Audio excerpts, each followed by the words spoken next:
आज मैं आपको एक ट्रक ड्राइवर की आप बीती बताने वाला हूँ जो बहुत खतरनाक होने वाला है। सो गाइस, आगे बढ़ने से पहले वीडियो को like and most important channel को सब्सक्राइब कर लो। तो दोस्तों, आज की भूतिया कहानी को स्टार्ट करते हैं।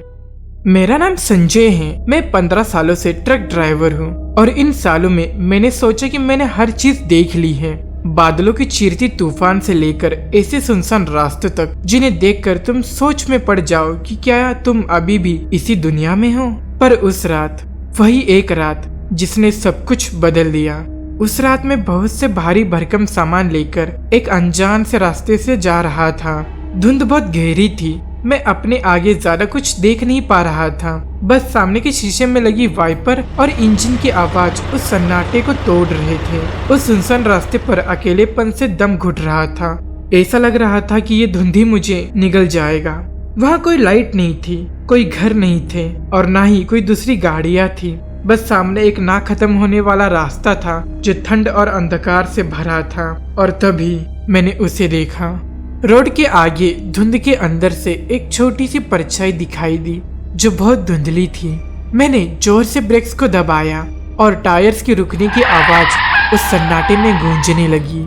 और हेडलाइट से मैंने देखा कि वो परछाई एक लड़की की थी। उस लड़की ने सफेद ड्रेस पहना था जो फटा और गंदा था।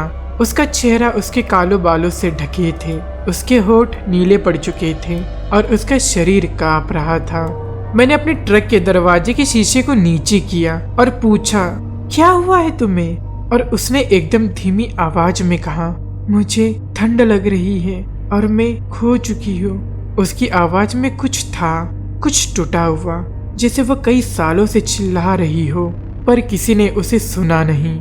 फिर मैंने वही किया जो कोई भी इंसान करता। मैंने कहा, अंदर आ जाओ, मैं तुम्हें आगे किसी पेट्रोल पंप तक ले चलता हूँ। यहाँ से शायद ज्यादा दूर नहीं होगा, फिर वहाँ पुलिस से कांटेक्ट करेंगे। वो लड़की धीरे से ट्रक में चढ़ गई पर उसने अपना चेहरा ऊपर नहीं उठाया और उसने अपने चेहरे को अपने बालों से ढक रखा था। ऐसा लग रहा था कि वो कुछ छुपा रही हो और वो डरी भी लग रही थी। जैसे ही मैं फिर से ट्रक चलाने लगा, मैंने पूछा, तुम कहाँ से हो? उसने कहा, मैं यहाँ से नहीं हूँ, मुझे इस जगह होना ही नहीं चाहिए था।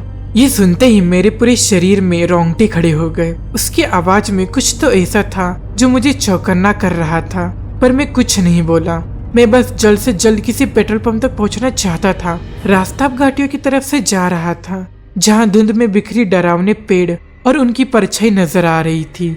अब रास्ता घूमने वाला था तो मैंने टर्न लिया, जिसकी वजह से ट्रक एक साइड से थोड़ा उठा, इसलिए कुछ ही पल के लिए मेरी उससे नजर हटी।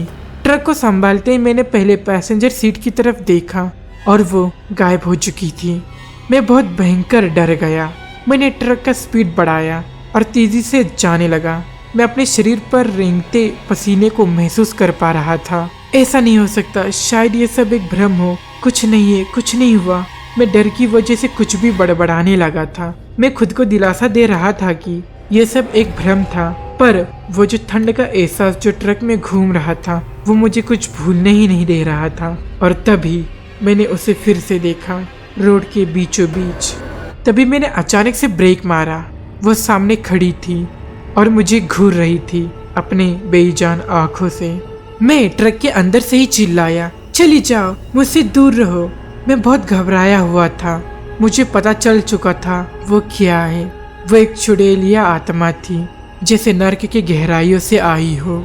मैं आगे बढ़ता रहा पर वो हर बार मेरे सामने आ जाती थी, जैसे कि उसे पता हो मैं क्या करने वाला हूँ, जैसे वो मेरे साथ खेल रही थी।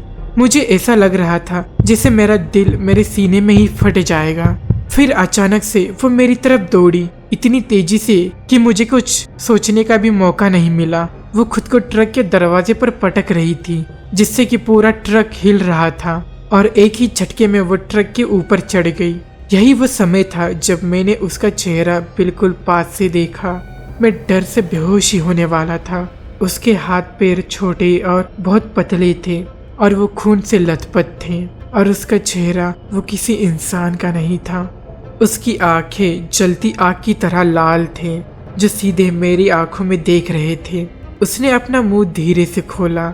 उसकी दांतें नोकीली और टेढ़े मेढ़े थे जो किसी इंसान के हो ही नहीं सकते। उसने अपने मुंह को इतना खोल लिया था कि जैसे वो मुझे पूरा निगल जाएगी। शरीर के सड़ने और खून की बदबू पूरे ट्रक में फैल चुकी थी, जिससे मैं बेहोशी होने वाला था। मैं जोर से चिल्लाया और ट्रक से कूद गया। मेरा दिल जोरों से धड़क रहा था। मुझे लगा मैं उसी श्रापित रास्ते पर ही मर जाऊंगा। मैं वही रास्ते पर ही गिर गया, उसके इंतजार में कि वो पीछा करेगी। मैं जीने की उम्मीद हार चुका था, पर जब मैंने पीछे देखा तो वहाँ कोई नहीं था। वो लड़की या जो भी वो थी, वो गायब हो चुकी थी। मैं कांप रहा था, नहीं, मेरी आत्मा तक कांप रही थी। उसी थरथराते हुए हालत में मैं उठा और ट्रक तक पहुंचा। ट्रक की सीटों पर खून से लथपथ हाथों की पंजों के निशान थे। उस स्टीयरिंग व्हील को फिर से छूने की सोच ने ही मुझे वहाँ किसी बर्फ की तरह जमा दिया था। पर मुझे वहाँ से जाना था, मुझे वहाँ से कुछ भी करके निकलना था। आखिरकार जब मैं पेट्रोल पंप तक पहुंचा, मेरे हाथ अभी भी थरथरा रहे थे। मैं ठीक से सांस भी नहीं ले पा रहा था। पेट्रोल पंप पर काम करने वाले लोग मुझे घूर रहे थे। उनमें से एक मेरे पास आया, एक सेमी हुई नजरों के साथ, और कहा, आप पहले नहीं हैं। उसने मुझे बताया कि कुछ महीनों पहले उस मोड़ पर एक कपल और उनकी बेटी का एक्सीडेंट हुआ था। कार रास्ते से हट चुकी थी और वो लड़की बच नहीं पाई। और अब जो भी उस रास्ते से गुजरता है, वो सब उस लड़की को जरूर देखते हैं। हवा में सन्नाटा छाया हुआ था। सिर्फ पेट्रोल पंप पर लगी लाइट की गूंज ही सुनाई दे रही थी। मुझे पता था कि मैं उस चेहरे को कभी नहीं भूल पाऊंगा। वो चीज या वो जो भी थी, जिसका मुंह अनंत में खुलता प्रतीत हो रहा था और आंखें अंतहीन गुस्से से भरी चमक रही थी, वो लड़की इस दुनिया की नहीं थी। और हर बार जब मैं अपनी आंखें बंद करता हूँ, तब मुझे महसूस होता है कि उसकी नजर अब भी मुझ पर टिकी हुई है। सो गाइस, ये कहानी यहीं पर खत्म होती है। तो आपको ये कहानी कैसा लगा मुझे कमेंट्स में जरूर बताना, और इस वीडियो को लाइक भी कर दो और अपने दोस्तों में शेयर भी कर दो। और ऐसी भूतिया कहानी को सुनने के लिए मेरे चैनल को सब्सक्राइब कर लो। तो गाइस, मैं आपसे मिलता हूँ अगले वीडियो में एक नई भूतिया कहानी के साथ।